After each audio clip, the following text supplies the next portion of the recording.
সকালবেলা মিম লাক সাহেবের মতো ঘুম থেকে উঠে চুলার পাড়ে দাঁড়িয়ে আছে দেখার জন্য যে আজকে কি রান্না হয়েছে।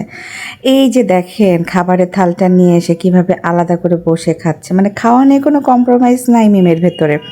শাশুড়ি এবং ননদ এবং ভাসুর, মানে যে বেল্লালের বউ, তার বাড়ির আপা, সবাইকে রেখে মানে কিভাবে গিলতাছে আপনারা একটু দেখেন। আর বয়স্ক মাটা সকালবেলায় উঠেই এই বৃষ্টির ভিতরে চুলা জ্বালিয়েছে যে বাড়িতে এতগুলা মানুষ, সেই দিকে কিন্তু সাবিনা একটুখানি খেয়াল রাখে। সাবিনাকে দেখলাম ঘুম থেকে উঠে গিয়েছে এবং আবদিয়াকে স্কুলে পাঠিয়েছে, আবার এই যে রান্নাটা করেছে, খিচুড়িটা রান্না করেছে। আর এইদিকে দেখেন দুপুরবেলায় রোদে তাপে পুড়ে এই যে বয়স্ক মহিলাটা আগুনের তাপে পিঠা বানাচ্ছে। আর এইদিকে দেখেন বাবু কামলার অবস্থা দেখেন, আর হচ্ছে মিমভুতুরির অবস্থা দেখেন, চেহারা কি করছে, মানে কোন দিক দিয়ে যে ঢুকাইবো, ঠোঁট দিয়ে ঢুকাইবো নাকি মুখ দিয়ে ঢুকাইবো নাকি নাক দিয়ে ঢুকাইবো, খাবার দেখে পুরো দমে পাগল হয়ে যায়। তো এখানে তো সবাই ক্যামেরা ধরেই রেখেছিল। তো যাই হোক, ভিডিওর প্রথমে কথা শোনাই তো বিষয়বস্তু নিয়ে আপনারা বুঝতে পারছেন যে আজকের ভিডিওটা কী নিয়ে থাকবে। তাছাড়াও কিন্তু আজকের ভিডিওতে একটুখানি টুইস্ট আছে। সেই টুইস্টটা হচ্ছে মিম ভুতুরি জমি কিনেছে। তো মিম যেহেতু সাবিনার সাথে জমি কিনেছিল, সেই জমিটা নিয়ে একটুখানি প্রবলেম হয়েছিল, তারা হচ্ছে জমিটা বুঝিয়ে পায়নি। তো অনেক টাকার দিয়েই মানে মোটামুটি একটা টাকার অঙ্কের জমি কিনেছে সাবিনা এবং মিম মিলেই।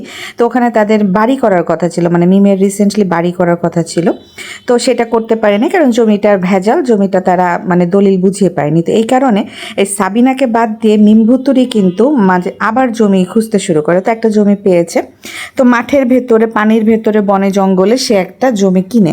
তো জমি তো কিনে নাই, মানে জমি হচ্ছে কিছু টাকা দিয়ে বাইনামা করে রেখেছে, জমির দলিল এখনও করা হয়নি, মানে জমিটা রেজিস্ট্রি করা হয়নি, যেটা আমি বুঝলাম আর কি তাদের ভিডিও দেখে। যেহেতু শারমিন হচ্ছে বলতেছে, মানে বাবু কাল্লার বোন শারমিন, সে বলতেছে যে মিমের স্বপ্ন দেখতে যাচ্ছি, তো মিম তার শাশুড়ির দোয়া নিয়ে একটা স্বপ্ন পূরণ করবে। তো মিম তো আগেই করে ফেলেছে, শাশুড়ির তো দোয়ানের প্রয়োজনই মনে করে নেই।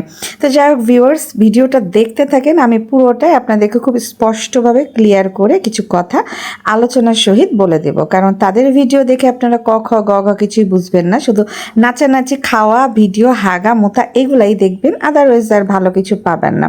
তো যাই হোক, আমি হচ্ছে আমার কথাবার্তাতে যদি ভুল ত্রুটি হয়ে থাকে সেক্ষেত্রে ক্ষমাসুলভ দৃষ্টিতে দেখবেন, বাট আমি চাচ্ছি আপনাদেরকে কিছু কথা ক্লিয়ার করে দিতে। তো সে একটা জমি যেহেতু বাইনামা দিয়েছে, তো এই ক্ষেত্রে সবাইকে নিয়ে জমিটা দেখানোর জন্য নিয়ে যাচ্ছিল। তো সেইখানে যখন শারমিন বলে যে সে কিনে নাই, মিম কিনে নাই, কিনবে, তখনই কিন্তু মিম বলে যে কিসের কিনে নাই, কিনছে, আমি বাইনামা দিছি, আমার বাইনামার টাকা দেওয়া আছে, কিন্তু দলিল করা হয়নি, মানে রেজিস্ট্রি করা হয়নি। তো যাই হোক, সেই জমিটা দেখলাম পানিতে ভর্তি, মানে রাস্তা থেকে অনেক নিচু, আশেপাশে কোনো বাড়ি নেই, ফসলি আবাদি জমি। হ্যাঁ, যেখানে হচ্ছে ধান চাষ হয়, তারপরে গম চাষ হয়, মানে ফসলি জমি। তো ওই জায়গাতে যে মিম একটা মাটি কিনছে, এখন ওইখানে তার বাড়ি করার প্ল্যান, বহুত প্ল্যান।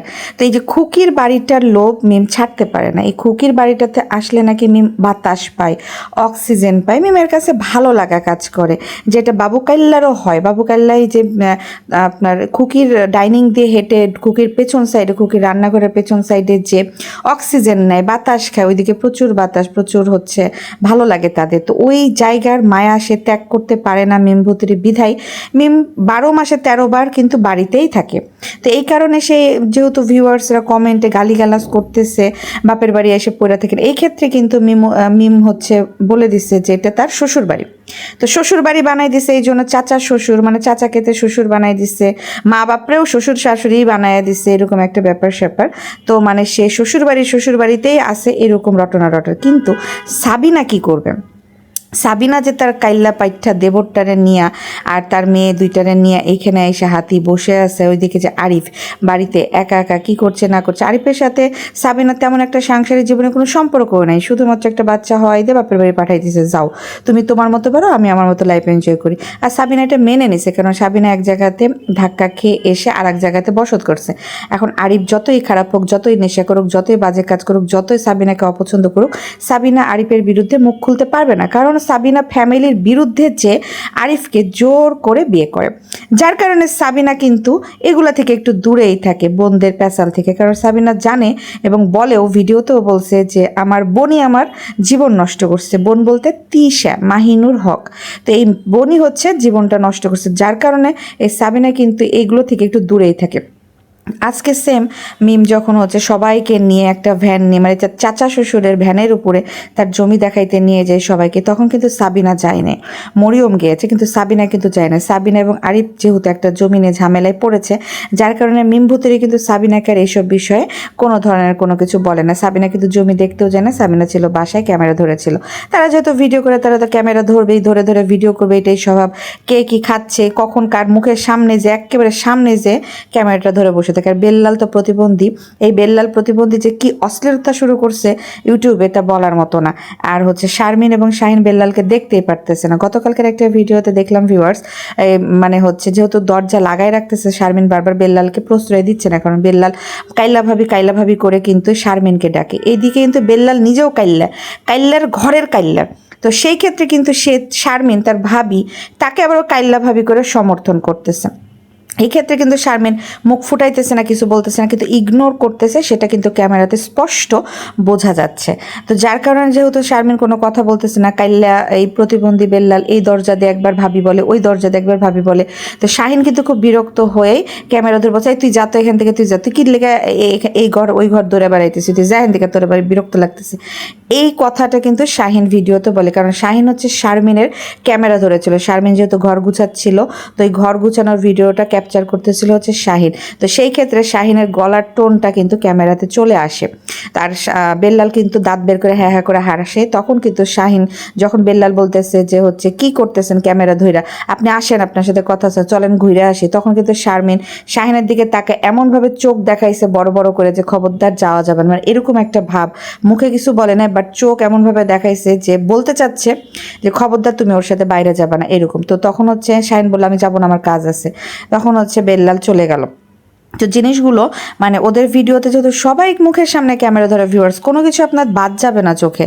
আর আপনি যদি ওদের ভিডিও দেখেন বা রোস্টিং ভিডিও করেন, সেক্ষেত্রে আমরা কি করব, আমরা চাই হচ্ছে ক্লু, মানে উকিলদের কাজ কি সত্যতা প্রকাশ করা, কিভাবে সত্য আসামির কাছ থেকে বের করতে হয়, সেটা কিন্তু উকিলরা খুব ভালো মতোই জানে। এই যে তিশা যেমন বলছিল না, জাজ ব্যাজিস্টার, এ তো উচ্চারণও ঠিক মতো করতে পারে না ভিউয়ার্স, আমি বুঝি না। মানে তিশার যাই হোক, তিশার তো আবার শ্বশুরের কাছে এসে হাতে খড়ি দিয়েছে, টাইটেল থাম্বেলগুলো যে লিখে, এটা তার শ্বশুরের বদৌলতে শ্বশুর তাকে প্রত্যেকটা দিন রাত্রেবেলাতে এসে ক খ গ ঘ করে পড়াইছে, যেটা তার বাপ মাও করেন। এটাও ভিডিওতে তিশা একটা বড় ভিডিও ডিটেলসে শেয়ার করেছিল। তো তিশার কথা আমি পরবর্তী ব্লগে বলবো। রাত্রি 12টায় ভিউয়ার্স, আমি এখনই আপনাদেরকে বলে দিই, রাত্রি 12টায় কিন্তু একটা ব্লগ আসবে। সেই ব্লগটা দেখার জন্য অবশ্যই এই ভিডিওটা লাইক দিয়ে আর আমার এই চ্যানেলটা মেহেজাবিন লাইফস্টাইল সাবস্ক্রাইব করে পাশে থাকবেন, কারণ রাত্রি 12টার দিকে আমি তানজিলা এবং তিশার বিষয় নিয়ে একটা ব্লগ ভিডিও আপলোড করবো। আসলে ভিডিওগুলো বড় হয়ে যায়, যার কারণে না সবাইকে নিয়ে কথা বলা যায় না। তো আজকে আমি মিমকে নিয়েই কথা বলবো, মিমের জমি জমা বা বাড়িতে কি হয়েছে না হচ্ছে সেটা নিয়ে একটুখানি আলোচনা করব। খাবারের জন্য আসলে পৃথিবীতে মানুষ আসছেই কিন্তু খাবার খাওয়ার জন্য, আর কোনো কাজ নাই। তারা টাকা ইনকাম করতেছে, তারা খাবে, এটাই স্বাভাবিক, কারণ তারা খাওয়ার জন্যই কিন্তু টাকাটা ইনকাম করতেছে। তার মেন কাজ হচ্ছে খাওয়া, কারণ গরিব ঘরে যারা জন্মগ্রহণ করে তারা একটু ডাল ভাত খেলেও তৃপ্তি করে খায়, যেটা তারা খায়। তারা ঘাস লতা পাতা শাক ভাত যাই খায় তৃপ্তি করে খায়। একটু দেখবেন তাকিয়ে তাদের খাবার, তাদের জিনিসগুলো, কিন্তু জিনিসগুলো খুব দৃষ্টিকটু। যেহেতু তারা ইউটিউব সোসাইটিতে একটা ভিডিও বানাচ্ছে, একটা ভিডিও পোস্ট করতেছে, যেগুলো এত মানুষ দেখতেছে, এত ভিউয়ার্স দেখতেছে, ভালো ফ্যামিলির মানুষও তাদের ভিডিও কিন্তু দেখে। অনেক সময় না এগুলো অরুচি লাগে। এই যে খাবার, এই যে কাড়াকাড়ি, আমার কথা হইলো তাদেরকে একটা উপদেশ দিতে চাই, তারা রান্নাবান্নার ভিডিও দেখাক, ভালো লাগে দেখাক, গ্রাম বাংলার ভিডিও দেখাক, বাট খাওয়ার ভিডিওটা ইগনোর করা উচিত। মুখের সামনে ক্যামেরা ধরে তারা যে খায়, আর তাদের এক একজনের মুখের যে আকৃতি, এক একজনের যে দাঁত আর এবং ভাত খাওয়ার স্টাইল, এগুলো না ক্যামেরার সামনে না দেখালেই হয়। আমি কিন্তু এটা মানে খারাপ মাইন্ডে বলতেছি না, জাস্ট একটা সামাজিকতা, একটা ভালো জিনিস আপনারা ভালোভাবে ফুটিয়ে তোলেন, যেটা দেখতেও মানুষের ভালো লাগবে। গ্রাম বাংলার দৃশ্য আমরা ভালো লাগে, মাটির চুলায় রান্না করতেছে ভালো লাগতেছে, বাট এই যে খাবার নিয়ে কাড়াকাড়ি, মুখে ভাত ঢুকাইতেছে সেই জায়গাতে এত জুম করে ক্যামেরাটা ধরা, এডিটিং তাদের এত বাজে, এবং তারা এডিটিং করলেও বিভিন্ন কথাবার্তা আজে বাজে কথা কাট করে না, ভিডিও দিয়ে দেয়, যেগুলো রোস্টাররা রোস্টিং করার জন্য আরও হেল্পফুল হয়, তারা নিজেরাই রোস্ট রোস্টারদেরকে ভিডিও দিচ্ছে প্রতিনিয়ত তাদেরকে নিয়ে গসিপ করার জন্য, তাদেরকে নিয়ে বলার জন্য, আবার পরবর্তীতে তারা এসে হুজুর সেজে বলে আপনারা যে রান্নাবান্না করে ভিডিও খান, আমাদের টাকা খান কেন, তোদের টাকা কেন খাইতে হইবে, তোরা কার টাকা খাস, তোরা তো আমাদের মতো মানুষদের গালি গালাজ খায় ওই টাকা খাস, তোদের হজম হয় কি করে? এই যে সংসারে এত অশান্তি, এত অসুখ, এত মনোমালিন্য, স্বামীর সাথে ঝগড়াঝাটি, এগুলা কেন হচ্ছে? এগুলা কি মাহিনুর হক তিশা একবারও ভেবে রেখেছে? অন্যকে বলা খুবই সহজ, ওই জায়গাতে এসে নিজের ওই কাজটা করা খুব কঠিন। আমি এই জিনিসগুলো নিয়ে একটা কথাই আপনাদেরকে বলবো যে ভিডিও বানাক, সব কিছু করুক, নষ্টামি নোংরামি বাদ দিয়ে করুক, যেন রোস্টাররা তাদের কোনো রোস্টিংই করতে না পারে। এই যে তানজিলার জীবনটা কেন নষ্ট হয়েছে? তিশার কারণে নষ্ট হয়েছে। তিশার বেহিসাবি জীবনযাপন, বেহিসাবি চলাফেরার জন্য নষ্ট হয়েছে তানজিলার জীবনটা।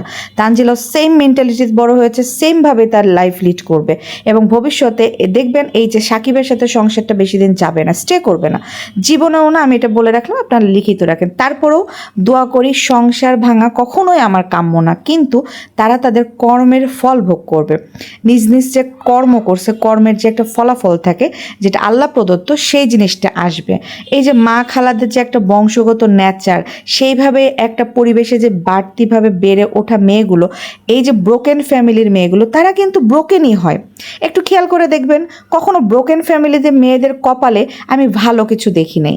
তো মা গুণে হচ্ছে মেয়ে। এখন যে মাটাই বেয়াদব, যে মাটাই খারাপ, যে মাটাই নষ্টা, মেয়ে কিভাবে ভালো হবে? মেয়ে তো ট্রাই করতেছে, সে স্ট্রাগল করতেছে, বাট সাকসেস হইতে পারতেছে না। কেন পারতেছে না? তার কারণ তার কর্ম ভালো না, তার কর্মের দোষ আছে, তার বংশের দোষ আছে, তার রক্তের দোষ আছে। এগুলো হবে, হচ্ছে, হয়ে আসতেছে।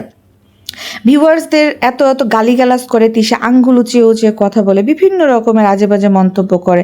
মিমও বলে, মিম বলতেছে যে আমার বাপ মা, আমি বাজার করছি, আমার শ্বশুর শাশুড়ি আসছে, আমি খাওয়াইতেছি, আপনাদের এত কথা কেন? আপনারা পারলে আপনারা কইরা খাওয়ান। এই যে কথাটা বলছে, ভিউয়ার্স, একটা জায়গায় কাজ করতে হলে নমনীয় হইতে হবে, কোমল হইতে হবে, প্রত্যেকটা কথার অ্যান্সার আপনাকে বুঝিয়ে দিতে হবে, আপনার স্ট্রং পয়েন্ট অফ ভিউ হইতে হবে। আপনাকে একটা মানুষ খারাপ কথা বলবে, কিন্তু আপনি আপনার তরফ থেকে সেই কথাটার উত্তরটা আপনার মতো করে গুছিয়ে সুন্দরভাবে দিবেন। অযথা মানুষকে খারাপ ব্যবহার করা উচিত না। যেই জায়গাতে আপনি কাজ করছেন, ইউটিউব সোসাইটিতে আপনি কাজ করতে আসছেন, কেন ভিউয়ার্সদের বকা দেবে? ভিউয়ার্সদের জন্যই বাজে কমেন্ট হোক, পজিটিভ কমেন্ট হোক, নেগেটিভ কমেন্ট হোক, প্রত্যেকটা কমেন্টের রিপ্লাই তাদেরকে ওইভাবে দিতে হবে, খারাপভাবে দেওয়া যাবে না। তুমি ভালোটা ভালো মতো নিবা, খারাপটা নিতে পারবে না কেন? তোমার কি ভিতরে সব কিছু ভালোই আসছে? তোমার কি খারাপ কিছু নাই যে তোমাকে মানুষ খারাপ বলতে পারবে না? তোমাকে খারাপ কখন বলে? যখন তোমার খারাপ দেখে তখনই বলে। এই যে শারমিন ঢাকা থেকে গেছে, একদিন বোরখা পরে, একদিন মাথার কাপড় থাকে, গায়ে কাপড়ই থাকে না। বিভিন্ন সময় শারমিনের অঙ্গভঙ্গি বিভিন্ন রকমের থাকে। এই যে আজকে মিম তার ভাইকে নিয়ে সংসার করে খাইতেছে এবং একটা বাচ্চা জন্ম দিচ্ছে, মাটি গেছে, শারমিন কি করতে পারছে? শারমিন তো অতিরিক্ত জ্ঞানী। শোনেন একটা কথা বলি, অতিরিক্ত জ্ঞানী লোকের কর্মসংস্থানের অভাব হয়, যেটা শারমিনের হয়েছে। অতিরিক্ত প্যাচালবাজ মেয়ে, অতিরিক্ত জ্ঞানী, অতিরিক্ত জ্ঞানগতব্য ছাড়ে, যেটা তার নিজের জীবনে বাস্তব চিত্র হচ্ছে ফলাফল শূন্য। না সে সংসার করতে পারছে, না তার স্বামীটিকে, না সে একটা কাজ করছে, না সে বাচ্চা জন্ম দিতে পারছে, কোনো কিছুই না। সে ক্যামেরাটা অন করে ভাইদাম্মার মতো এ বাড়ি ওই বাড়ি ঘুরে এবং জ্ঞানগতব্য ছাড়ে, এবং যাদের যাদের যে খুকিকে, শারমিনকে অতিরিক্ত জ্ঞান বিতরণ করে। তারা তো তার জ্ঞান নিয়ে চলে না। জ্ঞান কোথায় দিবা? যখন তোমার কাছে কেউ জ্ঞান চায়, যখন তোমার কাছে কেউ বলে যে আচ্ছা আমি এই কাজটা করব, তখন তুমি যে তোমার একটা অপিনিয়ন শেয়ার করতে পারো। যখন তখন যেখানে সেখানে তুমি জ্ঞান বিতরণ করে পারছো, তোমার শিক্ষাগত যোগ্যতা কি, কি করতে পারছো তুমি? তো এটা একটা বাজে ক্যাটাগরির মহিলা। তো এর কথা আমি পরবর্তী ভিডিওতে বলবো। আর অবশ্যই ভিডিওটা লাইক দিবেন। আর রাত্রি 12টা কিন্তু আমি তিশা এবং তানজিলার একটা জাঁকজমকপূর্ণ ভিডিও নিয়ে আসতে চলেছি। কিছু প্রমাণ স্বরূপই আমি আপনাদের সামনে নিয়ে আসব যে তানজিলা কি বলেছে এবং তিশা ওই তানজিলার কথার পরিপ্রেক্ষিতে কি বলেছে। যে নিজের মেয়েকেই পচায় ডোবা গর্তে ফেলায়, সেই তিশা ভিউয়ার্সদের এবং রোস্টারদের এসে বদদোয়া দেয়। আজকে বদদোয়াটা ঘুরে তিশার জীবনে চলে গিয়েছে। তো যাই হোক ভিউয়ার্স, সাবিনা কিন্তু মিমের থেকে একটু দূরে দূরেই থাকে। তো সাবিনা কবে যাবে? মেয়ে বাচ্চা নিয়ে তো আসছে, পড়াশোনা তো নামগন্ধ না। এদিকে খুকি কিন্তু তার বাচ্চাদের রেজাল্ট, পড়াশোনা, স্কুল কলেজ নিয়ে খুব দৌড়াদৌড়ি করতেছে। তো দেখা যাক কে কোথায় কোন জায়গায় যেতে পারে। যার যার কর্মের ফলাফল সেটা পাবেই। সেটা আমাদের মতো রোস্টাররা আমরা যাই খুশি যাই বলি না কেন, সে যদি সঠিক থাকে আল্লাহ তাকে উত্তম প্রতিদানই দিবে। তা আমার কথা বলার মূল উদ্দেশ্য হচ্ছে তাদের মিথ্যাচার, তাদের নোংরামি, তাদের নষ্টামি, তাদের বলা কথার উপর ভিত্তি করেই আমি কিছু কথা আপনাদের সাথে ক্লিয়ার করি। আমি অতিরিক্ত কোনো কথা বলছি না, শুধুমাত্র ভিডিও ফুটেজ নিয়েই আমি কিন্তু প্রমাণস্বরূপ আপনাদের কাছে কিছু কথা শেয়ার করি। যারা আমার ভিডিও রেগুলার দেখছেন তাদেরকে অসংখ্য অসংখ্য ধন্যবাদ। গতকালকের ভিডিওতে এত সুন্দর সুন্দর আপুরা এত সুন্দর সুন্দর কমেন্ট করেছে, আমি অনেক বেশি হ্যাপি। আপনারা আমাকে কমেন্ট করবেন, ভুল ত্রুটি হলে ক্ষমাসুলভ দৃষ্টিতে দেখবেন। অবশ্যই কমেন্টের মাধ্যমে জানিয়ে দিবেন যে কোনটা ঠিক কোনটা ভুল। আপনারা কমেন্ট করলে আমি পরবর্তী ভিডিও বানানোর জন্য একটুখানি সাহস পাই।